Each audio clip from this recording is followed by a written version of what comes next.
Terima kasih Anda masih bersama kami di Kompas Petang, Saudara. Presiden Joko Widodo menegaskan pentingnya keberlanjutan dalam menjalankan kepemimpinan untuk mencapai visi dan mimpi besar bangsa Indonesia. Saat menghadiri peluncuran rencana pembangunan jangka panjang nasional, Presiden Jokowi menyebut kepemimpinan ibarat tongkat estafet, bukan meteran pom bensin yang dimulai dari nol. Jokowi menilai kepemimpinan yang berkelanjutan sebagai aspek penting mewujudkan visi Indonesia Emas 2045. Pemimpinan itu ibarat tongkat estafet. Sekali lagi, kepemimpinan itu ibarat tongkat estafet, bukan meteran pom bensin.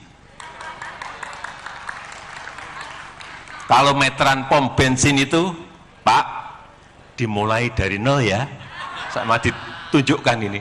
Apakah kita mau seperti itu?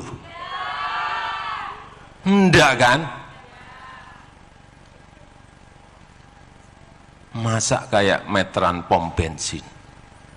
Mestinya kalau sudah dari TK, SD, SMP, ini ya kepemimpinan berikut masuk ke SMA, universitas.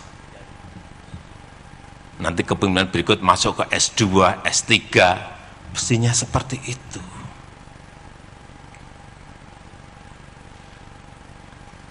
Tidak maju mundur, poco-poco, enggak. Informasi selanjutnya, Saudara, anggota DPR fraksi PDI Perjuangan Arya Bima memastikan